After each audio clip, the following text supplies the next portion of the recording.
back to A Numbers Game with your host, Gill Alexander, broadcasting live from our VSiN studios in Las Vegas.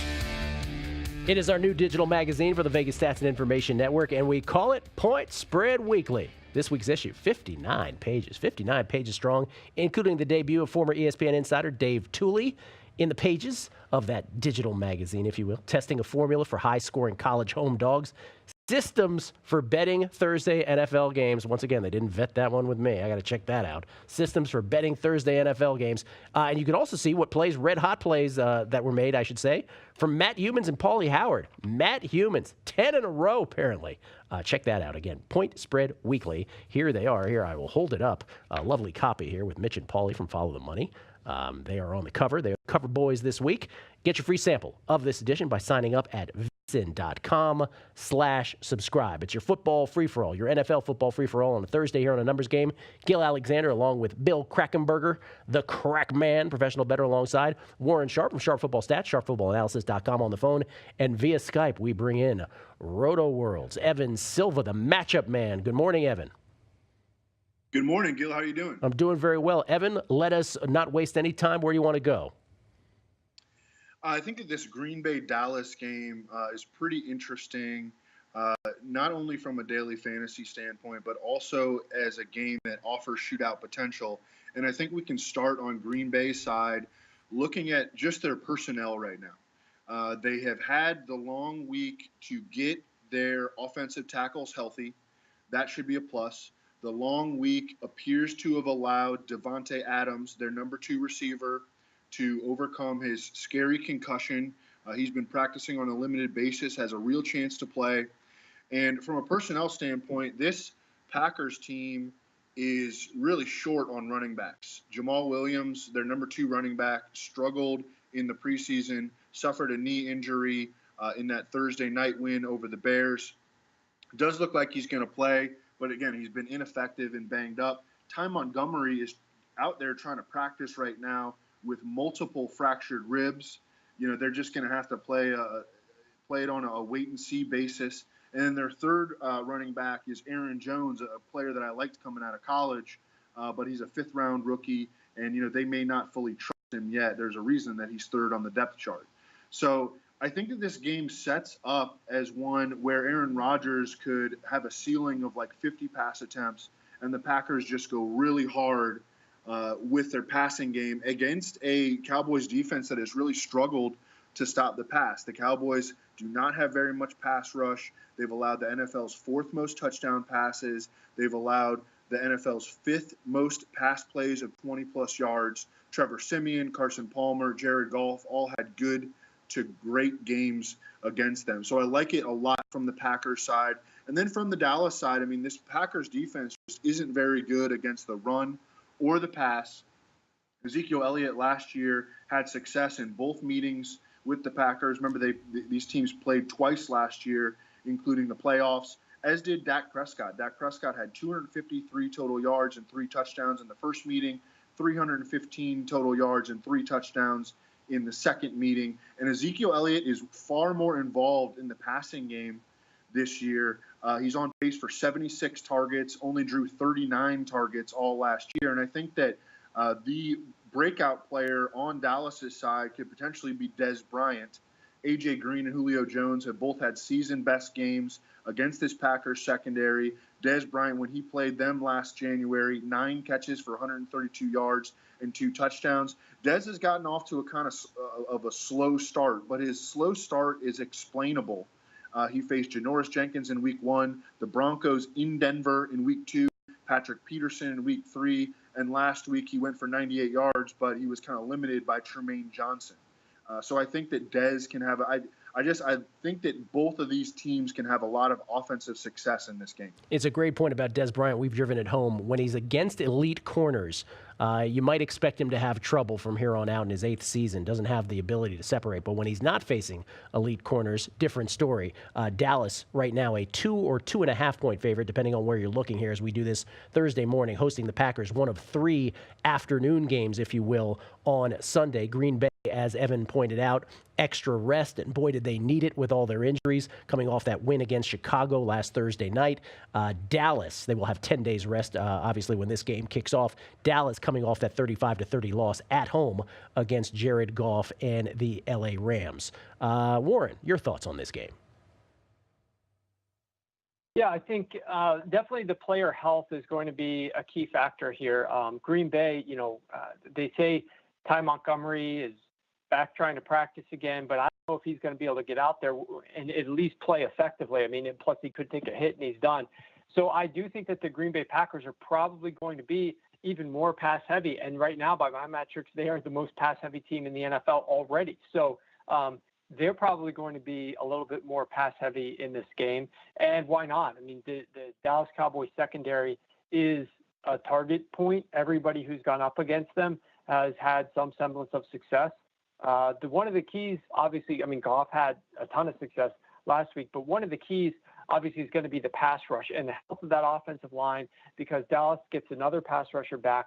And so that's going to be a big factor, whether or not Aaron Rodgers can be out there and be healthy. It's unfortunate that every time it seems like Green Bay plays like a marquee opponent, whether it's in the postseason or, what have you, they're getting guys injured. Some of their key offensive weapons are injured. And so at least they have a healthy Jordy and a healthy Cobb. The question is going to be, is Devontae Adams going to be there? Because then that would be a trifecta. But even if he's not there, I like Martellus Bennett in the mix. I think he's a much more valuable target. You've got the Sean Lee issue. I mean, there's just so many injuries this time of year to really feel a lot of, and it's strange to say that because we're only in week 5, but with these two teams in particular, so many injuries that it's hard to feel extremely confident about, one of these matches. But I do think that Dallas is going to have a little bit of success running the football here. As Evan kind of alluded to, passing to the running back.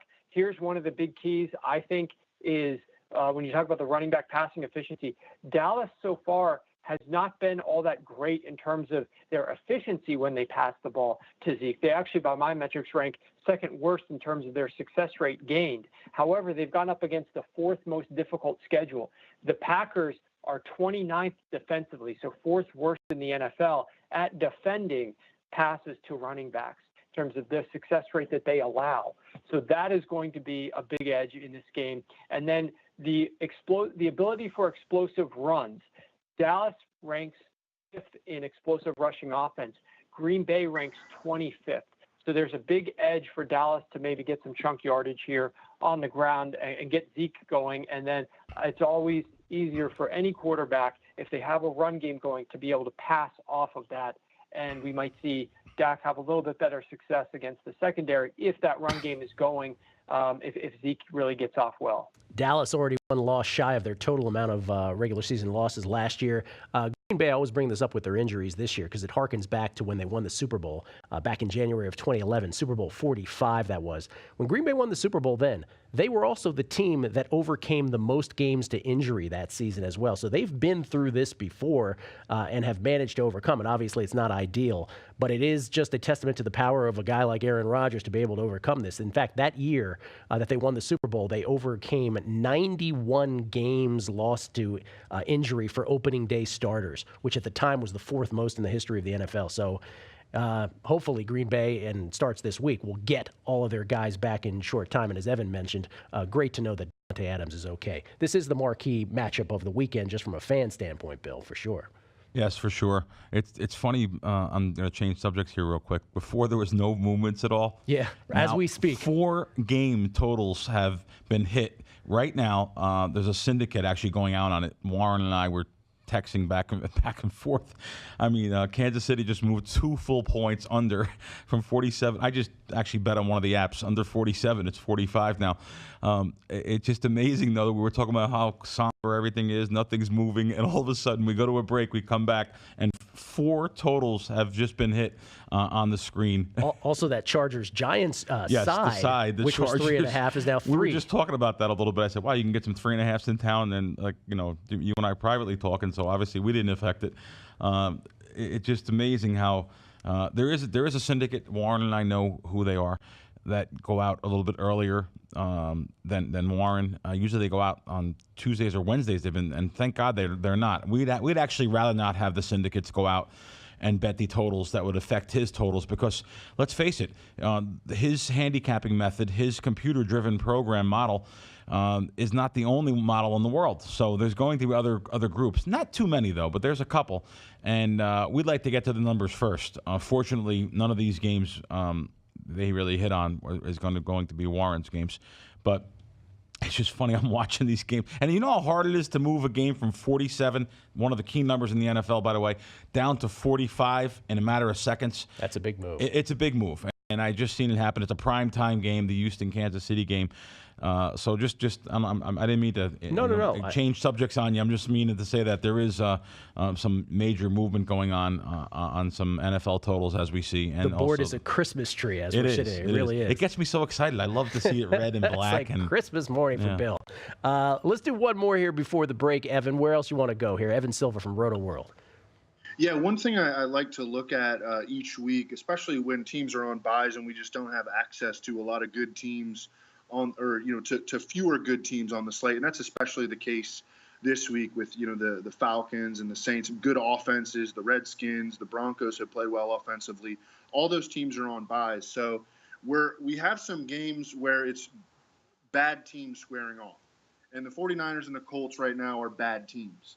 But I think that there could be a little bit more offensive potency on both sides in this game than may initially meet the eye. I think the total on this game is like 44, opened at 43. So it seems like maybe some smart people are onto this. But both of these teams have played really good run defense so far and have just been gashed by the pass.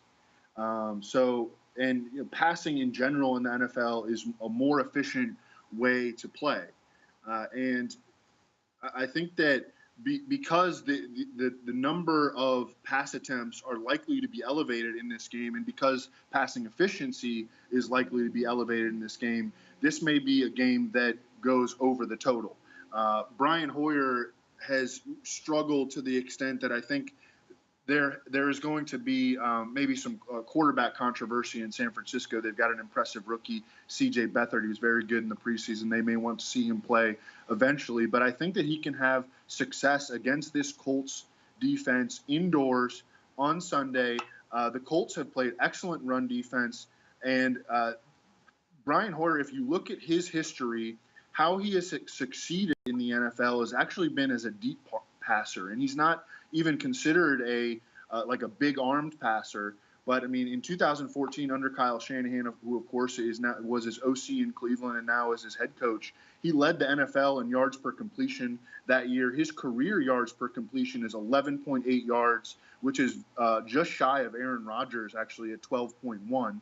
And the Colts this year have allowed a league high 26 completions of 20 plus yards. They're not getting pressure on the quarterback. They have only 9 sacks. That's 26th in the league. And I think that Vontae Davis, who came back last week for the Colts, he really struggled. I mean, he was targeted 6 times in coverage, gave up 5 catches for 101 yards. He's trying to play through a groin injury, and we saw him try to play through a groin injury last year, and he really struggled to do that. I think that on the Colts side, Jacoby Brissett played a very good game in Week 3 at home against the Browns. He went to an impossible matchup in Seattle. Everybody should have expected him to struggle in that game. He did. Now he returns home to face a weak 49ers defense. And I think that T.Y. Hilton can have a major bounce-back game. The Niners gave up 6 catches for 108 yards to Robert Woods a couple of weeks ago. Sammy Watkins had his only good game so far on the season against the 49ers. Jerron Brown last week, we saw him break through for 8 catches and 105 yards. And T.Y. Hilton is better than all those guys. So I think that passing efficiency should be elevated on both sides. And that kind of adds up to a game that I think can go over the total and really go overlooked in daily fantasy as well. People don't like to play guys on bad teams for obvious reasons. So that will make these players sneaky. Rotoworld senior football editor Evan Silva. We talked about Green Bay Dallas, a marquee game. Whatever the opposite of marquee game is, what marquee is, that certainly is San Francisco, Indianapolis. But as bettors, that doesn't mean there is an opportunity. And this is one of those totals, Bill, that was hit up as we were speaking, up to 45 now from 43 open. Yes. I think it was 44 today, though, but which is one of the key numbers we discussed in the past, the 43. Yes, it's up to 45 now, and it's amazing that Evan came on and said this, because I just wish they would have waited a couple of minutes more, and then Evan said it, and then it moved. Then I would have said, "Wow, look what we did!" Look what we did, yeah. Right? Which we had a couple weeks ago for sure. We did, yeah. We did. No, it's definitely Can't take credit today. No, but however, though, Evan, it's still maybe worth going over that number and look for a lot of these numbers to bet. This is a real important thing, actually. Even Warren's totals, amazingly, look for the numbers to come back on Sunday a lot. 100%. Right before game time, especially. There's a lot of scalpers and middlers in the world. Mm-hmm. We can't get enough money down to even to have our side that we want, that I want. So I don't do any middling and scalping, but I did do it in the late 90s. That's how I built a bankroll. So there is a lot of these, and now it's amazing. Everyone has a computer program, automated bots, they call it, which is a robot that actually does the betting for you. You click on one thing and it bets everywhere for you. So these are getting pounded everywhere. So a lot of times the books will overmove the number with the anticipation of more followers coming in and betting more money on the overs, or let's they're going to use Warren for an example. He bets a lot of overs. So look for the numbers to come back on Sunday, and you can actually get close enough where it's probably worth to bet his games again. Spectacular point. I referenced him earlier in the show. I don't mean to do it again, but Dr. Bob, who was so famous for moving lines in college football through the years, yes, he will absolutely, upon taking a position, because the books know that so many people are behind him, they will do an over sort of compensation for it. But you're absolutely right, and even Bob will say this, as you're saying with Warren's totals, wait. It'll come back in a lot of cases. They come back in a lot of cases. Yeah. Absolutely. There's like I said, it's the market over adjusts for the anticipation of the followers coming in. So yes, and it's good. We notice it. There's some good opportunities on Sundays also in these games. Great point. Warren, before we go to break here, Warren Sharp from Sharp Football Analysis, sharpfootball.com. Any thoughts on the Niners and the Colts, sir? Yeah, I think one of the keys has to be San Francisco on third downs. In order to sustain drives to move the football down the field, they're going to have to be a lot better. Offensively, they rank 29th. However, they have gone up against the most difficult schedule of opposing defenses on third down. I mean, you look at the slate of teams they faced, apart from the Rams, the Arizona Cardinals, Seattle Seahawks, and Carolina Panthers. Three very good defensive-oriented teams, and obviously very good on third down. And another key, I think, for daily fantasy purposes, if you're trying to look at a player potentially for San Francisco, pay attention to the running back passes that potentially Carlos Hyde could receive in this game if he's good to go here. Because right now they rank 27th in efficiency at throwing the football to their running backs, but they face the number one most difficult schedule of running back passing defenses. And the Indianapolis Colts are a team that could be potentially exploited there. So that is an area that you might want to look into a little bit. Yeah, I sort of tipped my hand on guessing lines on Monday. I'm kind of leaning Niners in this one for many of the reasons that Warren just stated. Coming back, more of your Week 5 NFL slate. Bill Krackomberger, Warren Sharp, Evan Silva, the trifecta, the holy trinity here on Football Free for All. Next, more coming up on A Numbers Game at VSiN.